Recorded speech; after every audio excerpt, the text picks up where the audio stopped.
Morning, everyone. We're going to get started in about 10 seconds here. I'm Beck Woolen, a senior environmental studies major.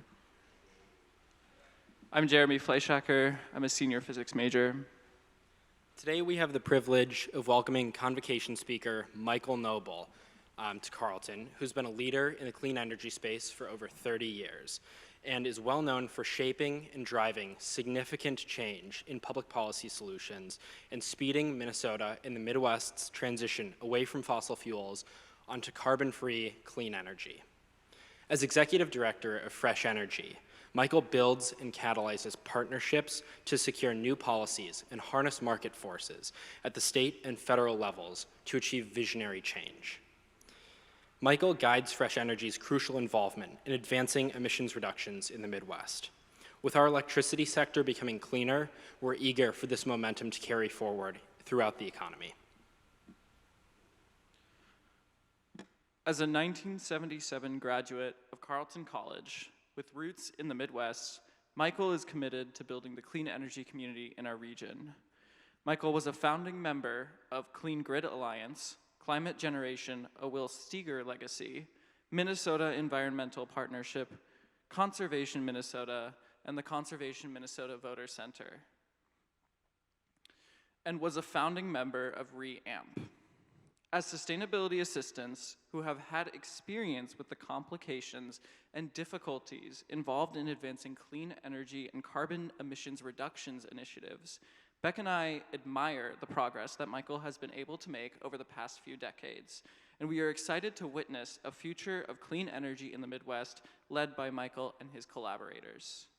The community and infrastructure building Michael has done will be instrumental for current and future generations of environmental work in Minnesota. Please join us in welcoming back to Carleton College, Michael Noble, class of 1977.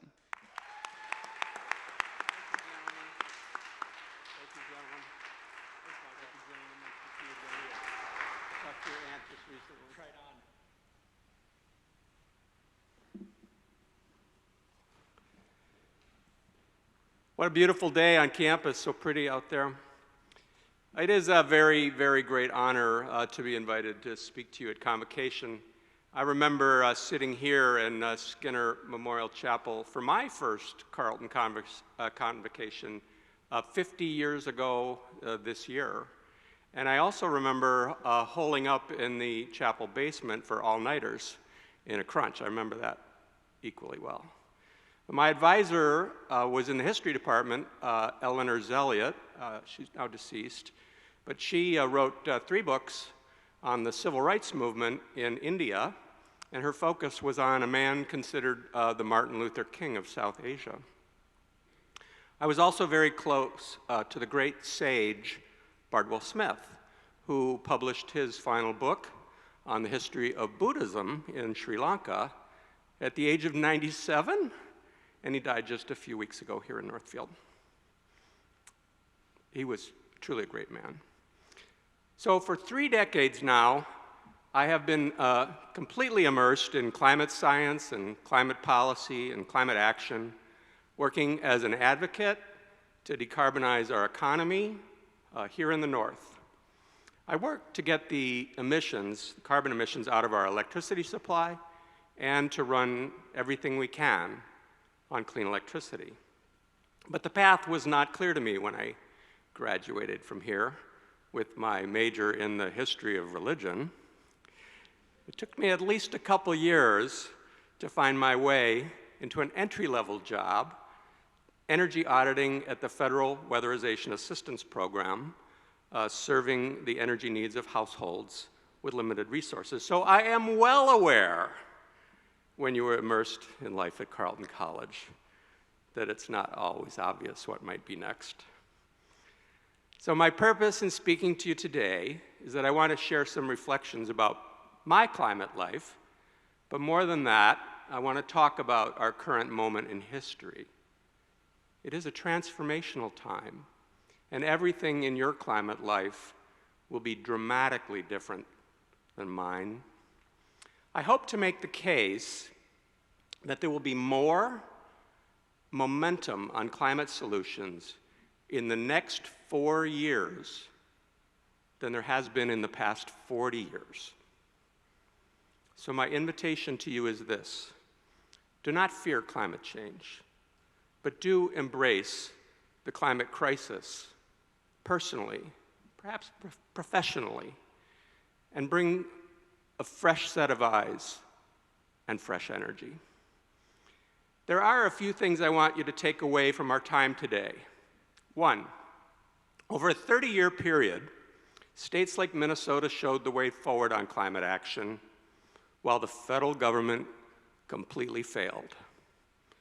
Two, the failures of your parents' generation to meaningfully address the climate crisis is no evidence that your generation will not succeed. Three, your generation's commitment to act on climate has made all the difference in the world. And four, there are incredibly exciting and interesting opportunities for you to be involved.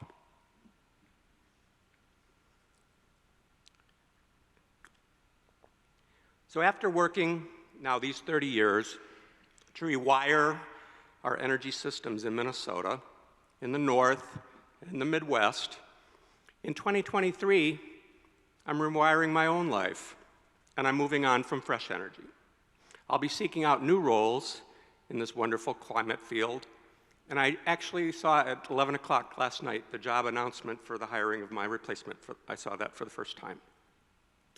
So this morning, I'm going to talk a fair amount about the climate politics from 1990 to the present. But first, because it is January 6th, I must acknowledge what happened 2 years ago today when an armed insurrection tried to stop America from moving forward. 5 people lost their lives that day when a cohort of individuals attempted to halt the peaceful transfer of power. That's a solemn ritual that had flawlessly taken place throughout America's history. Fortunately, our democracy was strong enough, and it's thanks to that democracy that we're able to work together toward equitable climate solutions. Which brings me back to Fresh Energy, the organization I work for. Since its founding in 1990, Fresh Energy has had deep engagement in so many aspects of public decisions in energy policy, energy technology, finance. We helped to drive the clean energy revolution to where it is today. And after helping to organize Fresh Energy in 1990, I came to work there about 5 years later, and I was one of 2 employees at first. Now there are 35 professional staff, and all of them work on public policy to shape and drive change that will expand opportunities and markets for climate solutions at scale, and do it fairly and equitably so everyone can benefit. I do not plan to write a book, a history book, about these 30-year climate story in America or even here in Minnesota, which is the story that I know the best. That is too much to take on, and besides, as someone living at the center of it, I have pretty strong biases. Maybe, though, I might write a memoir of my own experience and insight over these 30 years, but I have to wonder whether that would actually draw an audience. I have to wonder that. An historian might start his book, or her book, in 1990, when the first of now 6 scientific assessments have been published by the International Panel on Climate Change, or IPCC. The IPCC is an assembly of all the world's scientists who from time to time issue their consensus view on what's going on with the climate. And even in their first report in 1990, the plain physics of the matter was in full view for all to see. It's been fully documented that the oil majors like Exxon knew too, because their science was as good as anyone's. In my memoir, I might start in 1990 as well, Perhaps I would begin with Carleton College, Professor Paul Wellstone, who decided to run for the United States Senate. Paul Wellstone won that race, and one of his 3 top issues was renewable energy. It was an important part of his populist economic message to reverse the declining fortunes of rural communities across Minnesota. It was a very important part of his message. It was in the top 3. So he was a person who inspired me, and he inspired a whole generation of Minnesotans to work on renewable energy. Senator Wellstone, or candidate Wellstone, spent about $1 million to win that Senate seat, and his opponent outspent him 7-1. But compare that to the $450 million that was spent in Georgia last month on a United States Senate race. It's important for you to know, you in particular to know, that a half dozen Carleton folks who had recently graduated, people just like you, were the workhorses in that race. And, I checked on this, more than 12 Carleton graduates went to Washington with Paul to work with him in the United States Senate. So by 1994, just 4 years later, the advocacy organization that I had helped to form was successful in jump-starting wind power and energy efficiency here. And Minnesota and Fresh Energy became national leaders on both those subjects. Now, one of the most wrenching and difficult chapters of this history is how renewable energy came to Minnesota.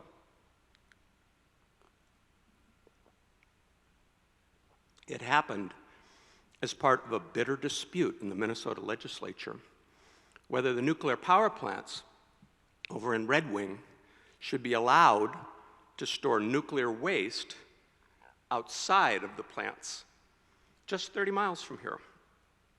It was a necessary decision to keep the power plants from closing down, but it also deepened a grave injustice. The Native communities who for thousands of years had lived on the land that we call Rice County and Goodhue County and Dakota County had been pushed onto a reservation on the Mississippi River near Red Wing. That community is now called the Prairie Island Indian Community, home of the Mdewakanton Sioux. The community's shared experience is that when the Red Wing steam plant was originally proposed and built, the community was not informed what the technology was. The tribe did not grant its consent. And in 1994, over the strenuous objection of the tribe, the Minnesota legislature approved storage of nuclear waste outside the plant temporarily on the condition that the federal government would move it within 8 years. But now, 30 years later, there is no insight to nuclear waste at Prairie Island, immediately adjacent to the Native community. And as objectionable as that history is, the Prairie Island decision by the 1994 legislature was a landmark law. Now, because different issues get mashed up together at the legislature so often, that law that kept the nuclear power plant running also resulted in the very first utility-scale wind farm built anywhere between California and Denmark. The very first wind farm was a result of that decision. That first modern North American wind farm is out on Minnesota's Buffalo Ridge, a high line of elevation that cuts across the southwest corner of the state. As with so many things that change over time, today, most advocates for carbon-free power have reconsidered their views on existing nuclear power plants. It is a firm source of energy, and it is especially valuable when the winds are calm, or the sun is low in the sky, or the sun goes down.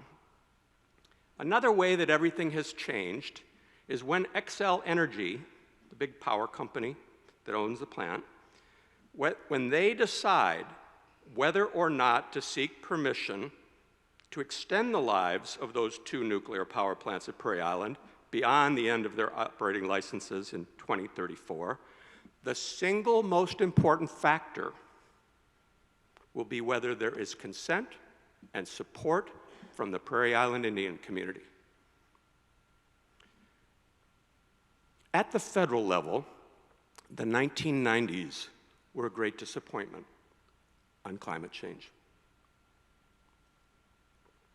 The President of the United States from 1993 to 2001 was Bill Clinton. He defeated George H.W. Bush in his reelection bid. Now, Clinton selected as his vice president a United States senator from Tennessee, Al Gore. And already by 1990, Al Gore had established himself as a diligent student of climate. Check in the library or go online and find his 1989 book called Earth in the Balance. And you will see the science completely laid out in black and white.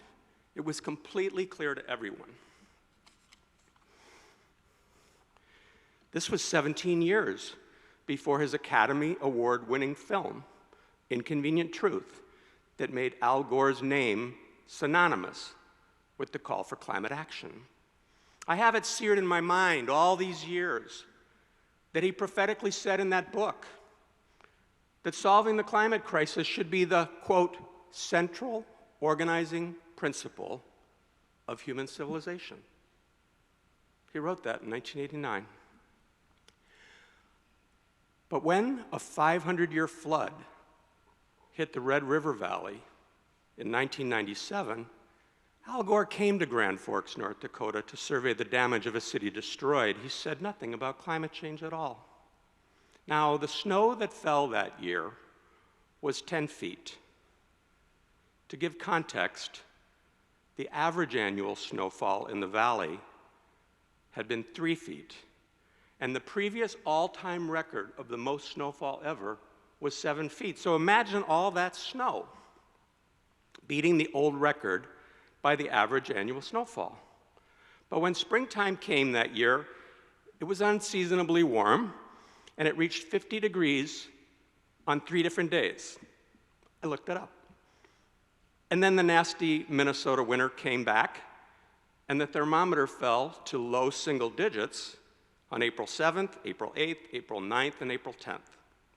So all the snow had melted quickly. The Red River completely inundated Grand Forks. The deep cold front froze the chest-high waters throughout the downtown. Then a fire broke out, hollowed out the center of the city because the fire trucks couldn't move. It must have felt like end times had come. And a visiting professor at Carleton College, an ethics professor, a philosophy and ethics professor, he called out Al Gore in an op-ed in the Minneapolis Star-Tribune for failing to even mention climate change. I remember the op-ed very well. I can picture the photograph of Al Gore standing by the Red River. And the headline was, "The old Al would have known. Warm globally, flood locally." Carleton College professor pointed it out. Well, it's fun in history now. That prompted a very long piece in the same paper from Al Gore just a week later, and he laid out the current understanding of the scientific connection between global warming and severe weather events, and laid all out the science very thoroughly and carefully. And then the next week, his boss, President Bill Clinton, he visited Grand Forks too, and he said what he saw was, quote, consistent with the predicted effects of a warming world. Now that I'm saying this publicly, for the first time ever, I'm saying this publicly, and someone is welcome to do a Nexus search, or Lexus, whatever they call it, to prove that I'm wrong, prove me wrong. But my memory tells me that that was the very first time that the Democratic president mentioned climate change in any significant way, and now he was in his second term of office. And I was paying closer attention than anybody I knew. So I tell this story not to disparage Al Gore, who is my generation's greatest advocate for climate action. The Grand Forks story is just a symbol. It's a symbol of the nearly complete inaction by our federal government. Even the climate champion, Vice President Al Gore, found no consensus for even discussing it. This failure, though, lasted for 32 years, from 1988 until 2020. Complete failure. You can read all about it because Professor Dale Jamieson wrote a book. It's called Reason in a Dark Time: Why the Struggle Against Climate Change Failed and What It Means for Our Future. So compounding the inaction of 16 years of Democratic presidents and 16 years of Republican presidents, now the issue has become partisan. How do you solve an issue that is such a big problem when one of the two major political parties will not even acknowledge its legitimacy? The reason for this shift has been well documented. Jane Mayer's landmark book, Dark Money: The Hidden History of Billionaires Behind the Rise of the Radical Right. Great book. Jane Mayer lays out in one of the chapters the completely well-financed disinformation campaign on climate change led by the oil majors. Special mention has to go to ExxonMobil. Special mention has to go to Koch Industries, a privately held corporation with annual revenues as high as $110 billion annually. And by the way, their largest asset is the oil refinery right nearby here that you see when you drive to St. Paul. By 2012, the presidential election of 2012, the candidates who were running on the Republican side, they were Huntsman, Romney, Gingrich, and Minnesota Governor Tim Pawlenty. They had all been thoughtful, or better, on climate change, and they all backpedaled from their positions when they sought the Republican nomination for president. Each one of them had seen how oil industry money was spent to defeat any Republican who was good on climate change. They took them out in primaries. Now, I'll bring the reality home to Minnesota with an example. So prior to the success that we expect to have in the Minnesota legislature in the next few months, by far, our most significant legislative success was 2007. I like to call 2007 the year we ran the table. That's billiards. The year we ran the table, because all of our bills became law. The legislature set a 25% renewable energy requirement for all the utilities. New coal plants were prohibited by law. All the utility energy conservation and energy saving programs were ramped up. We passed science-based climate goals for carbon reduction in law. They're goals in law. And after that year, Minnesota again was in the top 3, maybe 4 states nationwide in climate leadership, as it had been back in 1994 when the renewable energy was part of the nuclear deal.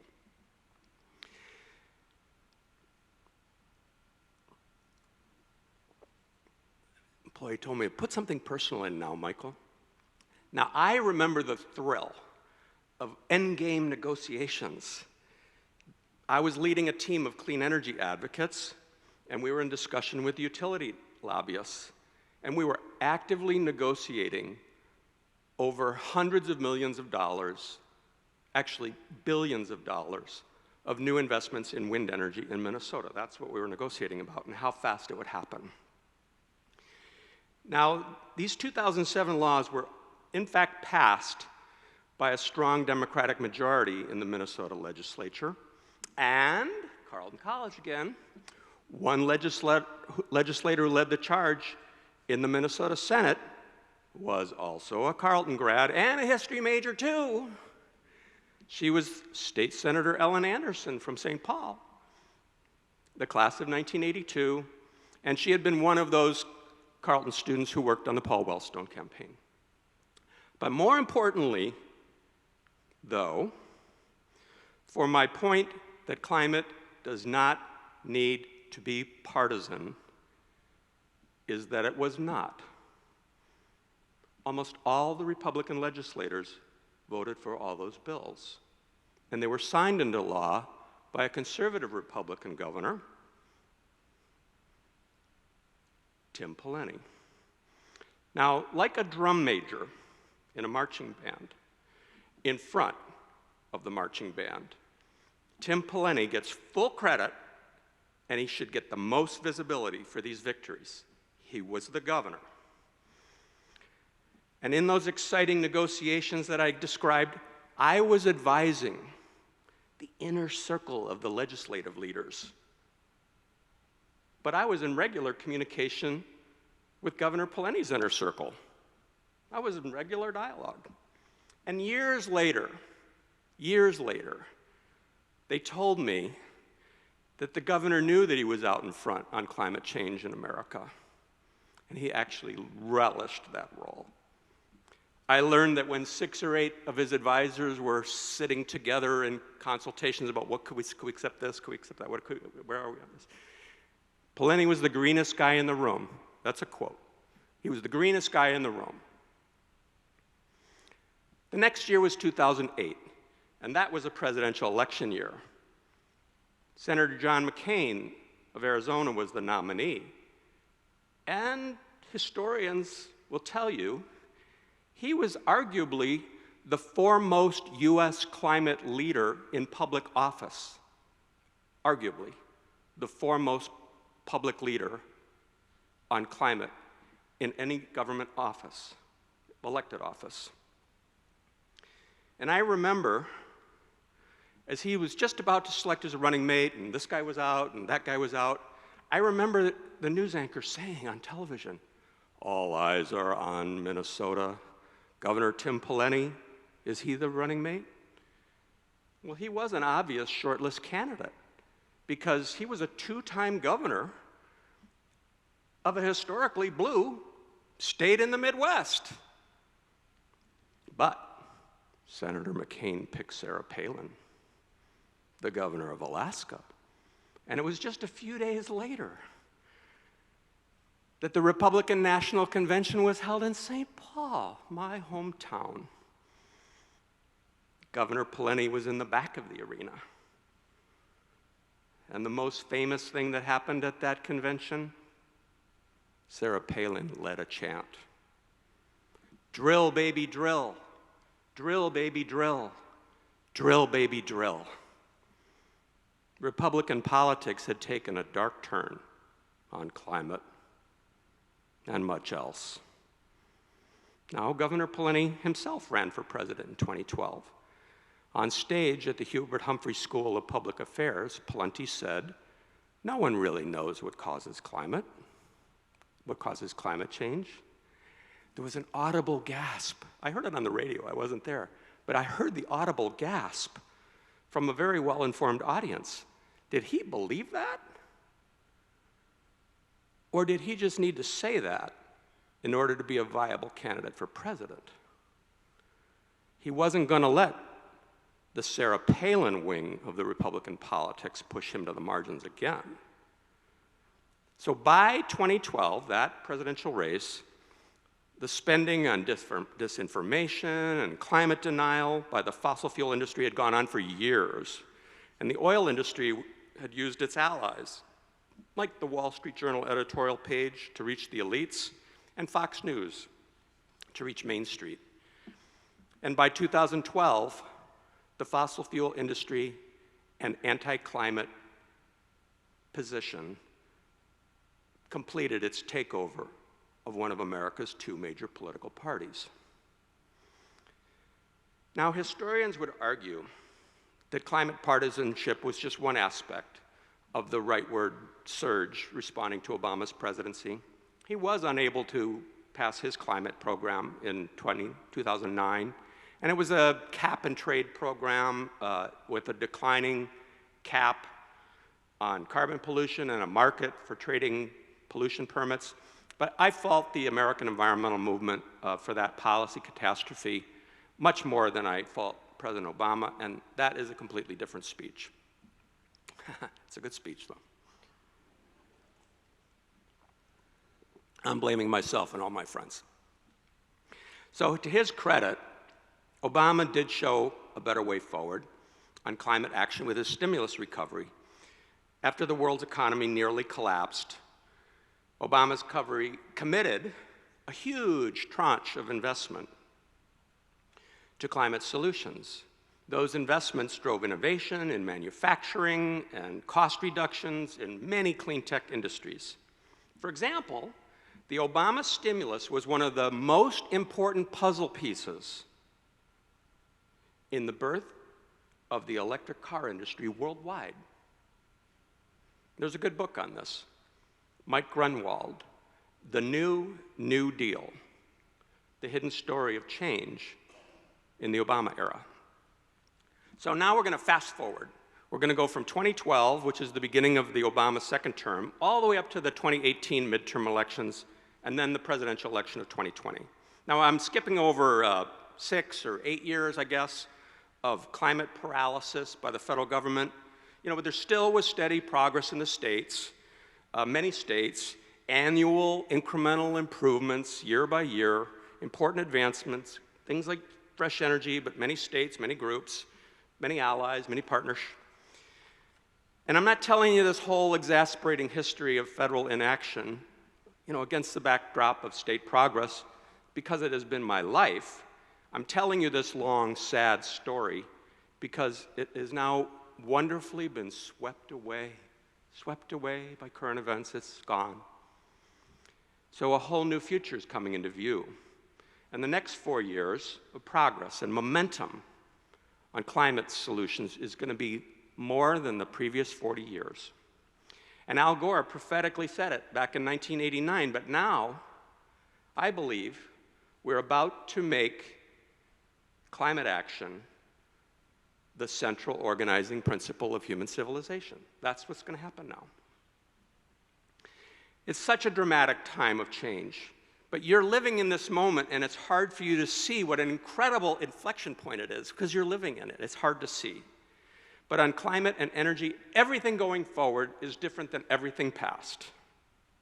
And it's you, the young people here in the United States of America and all around the world, who have made this moment the defining moment that it is. It is you. It is not me. It is you. The 2018 midterm elections did what midterm elections almost always do. It just swings the American politics hard toward the party that is not the president's party. That's what midterms do. This midterm didn't do it, but midterms almost always do that, and it did in 2018. And the climate warrior, Nancy Pelosi, she won back the House of Representatives with her Democrats, but she had to struggle, not as hard as somebody's struggling, but she had to struggle inside her caucus to regain her speakership. She had trouble on the more conservative side of the caucus because some people were looking for a new face other than the liberal icon from San Francisco, but she had problems over on the progressive side too. And no one was more of a problem than climate activists. The youth climate activists had long been organizing in high schools and colleges and nationally and internationally, here in the US, everywhere in the world. I'm sure many of the people in this room are part of that movement, either have been or are or will be. And I think of groups like 350.org or PowerShift or local groups in Minnesota like iMatter or Climate Generation, many, many, many other groups. But by 2018, the impatience of the young people really boiled over. Now they're mad. I remember in Sweden, in that August, a 15-year-old kid, Greta Thunberg, says, "I'm not going to school on Friday. What's the point?" She spun an international movement, Fridays for the Future. And the climate movement in the United States shifted quite dramatically from national establishment environmental groups with its aging, white, and male leaders like me, to a new movement led by young people and BIPOC activists. And one of those leaders were your convocation speaker in October, Julian Brave Noiscat, and he was also the keynote speaker at Fresh Energy's big event that same month. So basically, the first day of Congress in 2019, a day like today, first day in Congress in 2019, there was an upstart youth climate group. I don't even know if I'd heard of them before, the Sunrise Movement. They did something that was completely shocking to the mainstream environmental organizations, all the Washington insiders. They staged a protest in Nancy Pelosi's office, the incoming speaker, demanding climate action. And among the new names that took center stage was a young woman, Varshini Prakash. Have her here. She led the Sunrise Movement in that action. And the protesters were joined by a youthful freshman congresswoman on her first day on the job from the Bronx. Alexandria Ocasio-Cortez had beaten her establishment Democratic opponent by 15 points, but she had run on the idea that America needs a total mobilization on climate, a mobilization like we had for World War II, a mobilization like we had for the Great Depression, a Green New Deal. Of course I was in favor of a mobilization like that, but I was not in favor of a mobilization in the Speaker's office. American politics were remade then, and the youth movement aggressively pushing this Green New Deal. And I saw that my pragmatic approach wasn't the right thing for that moment in history. But in the then bruising presidential primaries of 2020, every single Democratic candidate endorsed some various version of the Green New Deal. And when Joe Biden emerged as the Democratic nominee, many mistakenly thought of him as a cautious centrist, but that's not really true. What he's really cautious to be is at the middle of the Democratic Party. So after he was nominated, he wanted you with him. And he convened a climate and energy work group to hammer out his agenda to run for president. And he hammered out an agenda that looked a lot like a Green New Deal. The advisory committee was co-chaired by former United States Senator, former Secretary of State, and now Biden climate envoy to the United Nations, John Kerry, a trusted establishment climate hawk. The other co-chair was Senator Bernie Sanders, so it represented the full spectrum of the Democratic Party ideologically. And what do you know? Varshini Prakash, who took over the Speaker's office, had a seat at the table and was part of the task force. Because of your generation, the whole Democratic electorate had moved the whole party on its views on climate action. So Joe Biden ran, and then he won on a sweeping climate platform that was finally completely aligned with the need for speed and scale required by the physical reality, physics of the climate crisis. And so this new platform that they hatched was based on investment and standards and justice. A whole new climate agenda, abandoning 30 years of failed strategy. The old agenda start to limit carbon and restrict pollution and reduce consumption and price carbon, tax carbon, trade carbon permits. All the old strategies that had been unsuccessfully promoted by big green groups for 30 years. I could give that speech too. I was part of that problem. By election day, the climate was arguably the top issue in America's politics, which was very much a whole new deal. The new president promptly re-engaged with the nations of the world. It is kind of a flawed international process where the individual companies individual countries come make their own nationally determined contributions to address climate. And like all the other 192 nations, the Biden pledge was that US would zero out its emissions by about the middle of the century, and that's consistent with the scientific imperative. But more important than that, Biden pledged that America would cut its pollution in half, or more than half, by 2030, which by my count is 6 years and 51 weeks from today. So in mainstream politics, this net zero by 2050, and halfway there this decade, that take up all the space created by the youth climate movement demanding a Green New Deal. And most of the president's Build Back Better agenda was trashed. It was dumped by Senators Manchin and Senator Sinema, but the climate platform survived pretty much intact, as proposed by Biden and the task force chaired by Senator Kerry and Senator Sanders. Shocking everyone, a climate deal was announced. Do you remember that day? Oh my God. Senate Majority Leader Chuck Schumer, Senator Joe Manchin, they said we have a deal. It was on July 27th, 2022. It was signed into law 2 weeks later. The deal was announced. United States Senator Tina Smith, one of the most effective champions in the US Senate, she tweeted, "Holy shit." I was like, that's what I think.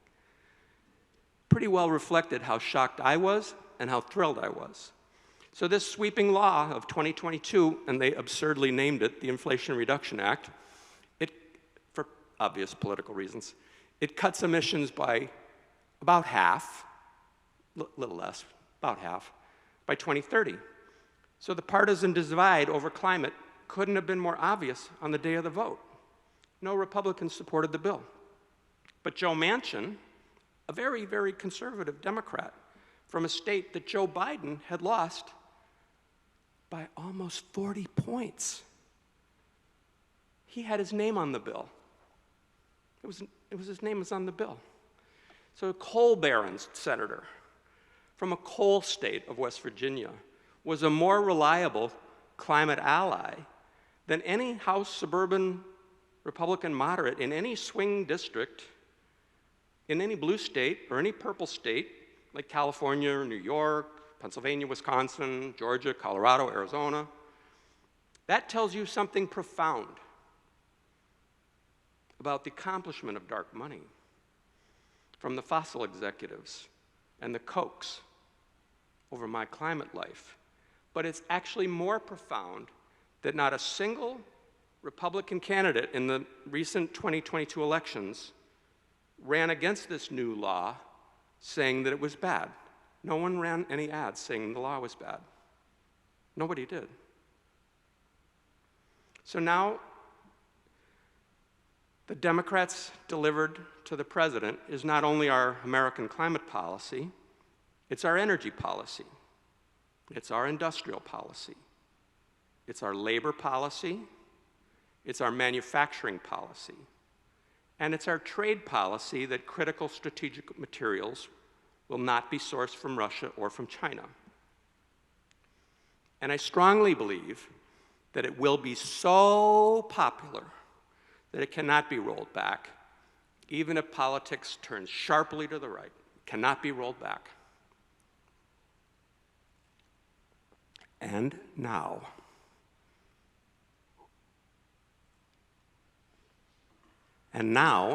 everything going forward, your climate life is completely different from mine. For the first time, the most prosperous nation in the world that has dumped the most carbon pollution in the sky has a plan to cut emissions by half within 7 years. The plan is straightforward. Get all the carbon out of the US electricity supply and electrify everything we can. It's very simple. But in addition to that, there's 10 years worth of incentives to do the harder stuff. Drive innovation to solve thorny problems, like what does carbon-free air travel look like? What is carbon-free shipping? What is carbon-free cement manufacture? What is carbon-free steel? What is carbon-free fertilizer? What is carbon-free chemical manufacture? What is direct air capture to pull CO2 back to Earth, out of the sky? 10 years worth of incentives on all those problems. When you commit to electrify everything you can, you will quickly learn that you can electrify more than you thought you could. First up was cars. In 2010, electrifying cars seemed very hard, but now it's completely obvious that the electric car is going to kick the butt of the internal combustion engine. Today, electrifying interstate trucking seems hard, but in 5 years, that's going to be obvious. 5 years, 7 years, it's going to be obvious. We're going to do it. It's going to happen. Interstate trucking, carbon-free, electric-powered. Right now, right near my home in St. Paul, there are 3,800 homes being built on a beautiful 130-acre site that's at the confluence of the Minnesota River and the Mississippi River. It's a beautiful location, an old Ford Motor truck factory. It used to build pickup trucks. And the master plan that the city council approved, St. Paul City Council approved, I don't know, 6, 8 years ago, it called for it to be carbon-free, but then the developer got the deal and he convinced the new city council that was too hard. That was just too hard. But future housing developments will be all electric and they will be carbon-free. And the next big deal in St. Paul, they are looking very closely at Carleton College network of geothermal heating wells as a model for how you actually heat buildings in a cold climate without fossil fuels. Carleton College to the rescue. So retrofitting existing buildings in cold climate is much harder than building new buildings all electric and carbon-free, but we can make a plan to do it. And just this past month, our Minnesota Public Utilities Commission has ordered the gas utilities, the natural gas utilities, I call them fossil gas, the natural gas utilities have been ordered to start planning to decarbonize, just as our electricity utilities already do. And just to show you how incredibly effective resource planning is, the last resource plan that was approved was Minnesota Power in Duluth, Minnesota, and in 2005, they were 95% coal. And by 2030, they will be 70% wind, hydro, solar, and batteries. So from 95% coal to 70% renewable in 25 years. And that was planning. That was public planning under our regulatory commission. We have a commissioner here today, Commissioner John Tuma of Northfield. So in the Minnesota legislature that convened just 3 days ago, we're expecting to see early action on Governor Tim Walz's signature climate and energy proposal. It's getting all the carbon out of the electric supply by 2040. It's just 17 years from now. The bill has already passed the Minnesota House of Representatives, and in both 2020 and in 2021, but unfortunately did not get a hearing in the Republican Senate. The House chief author is also a Carleton guy. Jamie Long is a 2004 graduate in political science with a concentration in environmental studies. He was sworn in as majority leader this past Wednesday, so this will be the only energy bill he carries, even though last session he was chair of the Energy and Climate Committee. So Representative Long has a new ally to work with in the Minnesota Senate, Senator Nick Frentz of Mankato.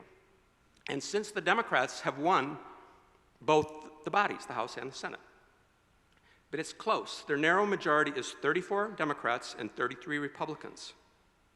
Doesn't get any closer than that. Well, actually, it was closer. The US Senate was 50-50. That's closer than 34-33, I guess.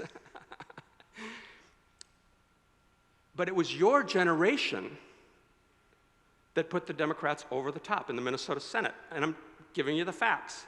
There was very unusually high student voter turnout in many swing districts that Democrats won, including St. Cloud, Mankato, and Moorhead. Moorhead was the one they didn't think they could win, that they did win. So it was you. It was politicians know it was you who put them in charge. And the politicians know that you have as one of your top issues climate and equity. So now we have a clear path to get carbon pollution out of the electric power system in Minnesota. And except for the transmission lines, which are incredibly, incredibly important, and I would love to give a talk on that. The transmission lines are so important, but all the other star players, it's like a team. You have the bench, but the star players, all the star players to get carbon out, they all are on a learning curve. They're learning. These players are learning. They're getting better and better and better. The learning curve is completely well documented in economics literature. Would be a great senior thesis. Comps, what do you call it, comps? Comps paper.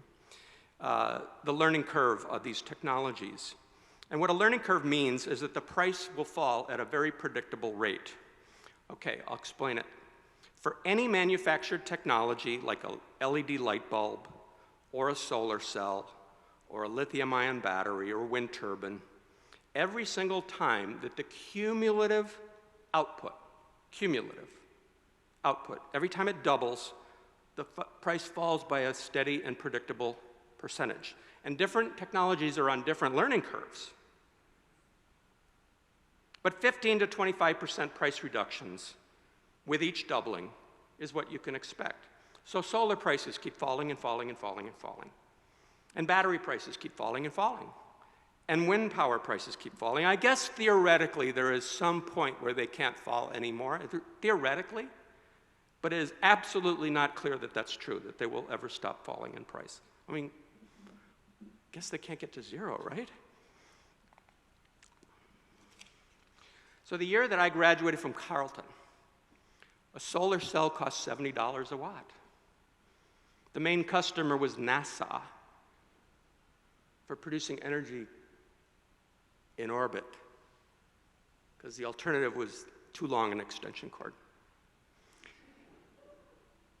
The most recent Department of Energy quarterly report, solar energy is now 25 cents a watt. So that's a 99 2/3% price reduction since I graduated my climate life.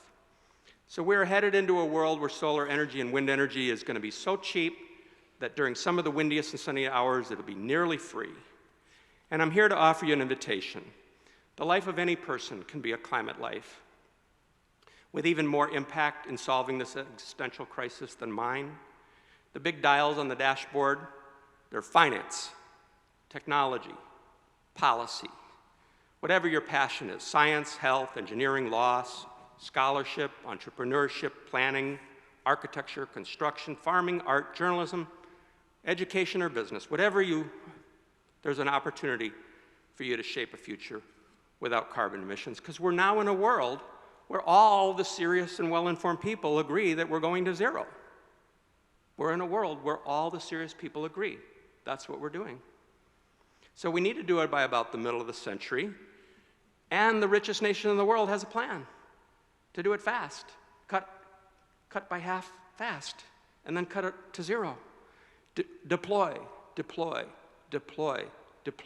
all the known technologies at the speed and the scale of the problem, and at the same time, develop new technologies, just fill in the gaps. So over the rest of the decade, maybe we'll spend 70, 80, 90% of our effort and our capital on power-free carbon, carbon-free power supply, and electrifying everything we can, with the massive weight of the federal government behind that momentum over 10 years. Just before Christmas, Senator Joe Manchin announced a new $760 million factory in a dying steel town in West Virginia. It's going to make storage batteries. But these aren't these lithium-ion fancy material storage batteries. These batteries are made from iron. And these aren't batteries that can store energy for a couple of hours. These are batteries that can store energy for days. So this town that has seen the decline of so many American towns, it has an average household income of under $50,000. It has an average home value under $100,000. It is a hard-scrabble place. And what we need is we need a just transition for all communities hit hard by the fossil fuel transition away from fossil fuels. And just to bring the story home, the first demonstration of this technology is going to be in Cambridge, Minnesota by our rural electric co-ops. So since the passage of the new climate law, having the full weight of the federal government behind, it's created over $30 billion in new factory announcements. 30 billion new factories, electric cars, batteries, battery materials processing. And I just want you to know that my incredible enthusiasm does not mean we've solved the climate crisis. There's no solving it. The damage has already started. The damage is going to get worse. The positive momentum means, though, that the worst consequences that have been forecast since 1990 are practically off the table. All this momentum, it means that the world will certainly not be warming by 4 degrees C or 5 degrees C or 6 degrees C or 7 degrees C or 8 degrees C. It's going to warm by 1.5 to 3 degrees. And your job is to find this elusive pathway, this narrowest elusive pathway, very narrow pathway, to keep the world from warming no more than 1.5 degrees C. And if you're not successful, keep fighting for 1.6 or 1.7, because it's so much less suffering than 2 degrees, or God forbid, 3 degrees. God forbid. It's so tragically unjust that all the suffering, the greatest suffering, is borne by those people in the world who did nothing to cause the problem. The people of Holland will build higher dikes, but the people of Bangladesh are poor. 20%, 15 to 20% of Bangladesh has an elevation of less than 1 meter, and so their freshwater rivers and tributaries will be saltwater river and tributaries. And what do you do with that? The most hopeful thing for my generation is you. I know we've handed you a mess. I know we've worked hard to prevent it. I know we worked hard to slow it. But we have made a difference, and we've set the stage for you. I'm optimistic about technology and investment, financial tools, and more climate policy. I'm optimistic. But when we pair all of that with the ingenuity and the innovation of your generation, you are going to take us where we need to go. Speaking for myself and for my whole generation, we cannot wait to see what you do with your climate lives. So my invitation to you is to think about and answer this one question. Is there a role for you in this important work?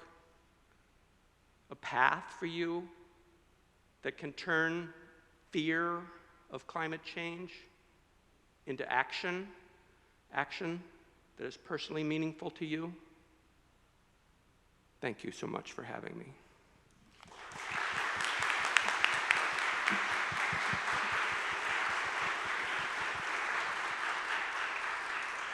Thank you, Michael, very much for being here. We do want to entertain a couple questions and answers. I know many of you need to get to class, so please don't be late for class. But just a little bit of housekeeping before we get into the Q&A. How do we get involved with bringing wonderful speakers to Carleton for Convocation? Please visit the Carleton Convocation page and scroll through the options. You will find the the form to submit speaker suggestions. The Convocation Committee actually meets this afternoon to discuss for next year. I would like to go to Convocation lunch. How do I do that? Also on that page. For those who have RSVP'd after the Convocation is done, getting ahead of myself there, our friend Beth Vivant will lead the charge over to the Convocation luncheon. How do I RSVP? Go to the page. Very good. Let's get to some Q&A. So who would like to ask a question of Michael or a comment?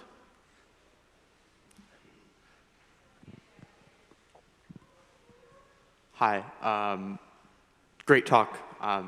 You talked about nuclear energy and said there's consensus to keep existing nuclear energy. So, or at least Moving that direction. yeah. Do you believe that there's a role for new nuclear energy in the transition? Because I know like the IPCC includes it in their report in multiple scenarios. You know, I'm a guy who's evolved on this question, and I am completely open to the possibility. I'm open to the possibility that new nuclear power would play a, remember I talked about star players? I think nuclear power could be a supporting player, but it does have these big hurdles of cost and waste. I think there's possibilities to solve these problems, but these are significant problems that the industry has to address, is cost and waste. But I'm open to the possibility. I'm certainly open to the possibility. Thank you for the great talk, Michael. You did mention that a little bit about this, although this is a rather narrowly focused question, that St. Paul was looking at Carleton, their renewable network, their geothermal network. I'm wondering what you think the prospects are for network geothermal coming in the future as a way of keeping ourselves warm in January. Heat pumps in particular, this sort of thing, network geothermal. Thank you. Okay, I love that you asked me that question because I want to talk about that so much. I brought our board of directors down for our annual board retreat this summer, and we toured the plant, and I think it's incredible. It's amazing. I've already learned 3 or 4 efficiency and cost improvements that would have cut the price dramatically. I think that networked geothermal running on renewable electricity might replace the natural gas infrastructure in cities entirely, eventually. How's that for a radical answer? I think it's entirely possible that if we commit that heating of homes and heating of buildings is carbon-free, that will be one of the very most interesting possibilities, is that the system of network that runs around under the street won't be natural gas and fossil fuels at all. It'll be hot water. Very possible. I'm very enthusiastic. In fact, when I said, like, I want to figure out what I'm going to do in my life after this, I might work on that. One more question. Let's have time for one more question. It looks like I saw the very first hand I saw right here. So with regards to like costs and stuff, like replacing existing infrastructure, like with natural gas infrastructure, like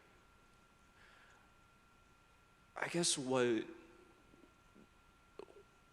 how do we get past that barrier, especially with regards to lower income communities and stuff, because renewability is so expensive, I guess. Yeah. Well, it's the obvious barrier is that the incumbent system has a big advantage in that it's the way things are. And so the new system that's, a big infrastructure shift is hard. But I was just chatting with, Commissioner Tuma of the PUC earlier that when we first started advocating for wind power, it was unimaginable that it would be any more than a niche player. And now we're wondering, can it be 50 or 60 or 65%? And could we have little chips in all our appliances that turn things on and off? Like, do I care when my water's heated? No, I just want a hot shower at 6 a.m. I don't give a damn. So I have a little computer chip that talks to the electric utility and heat my water when the wind is blowing. So those are all infrastructure questions that we didn't imagine in 2007 when we passed the renewable energy standard in Minnesota. We didn't imagine that wind power could get so cheap and so big and so frequent and so integral. And it did require reimagining the complete electric grid, that was very centralized and big power stations. I don't think that it's simple, but I don't think that it's so costly that it's not practical. Because, the cost of energy is an important part of life, but, having as I said many times, having the full weight, faith, and credit of the United States Treasury behind the energy transition is going to go a long way to speeding this thing up. All right, thank you once again, Michael. Thank you, everyone, for being here. We must conclude Convocation. Thank you once again, Michael, for your visit.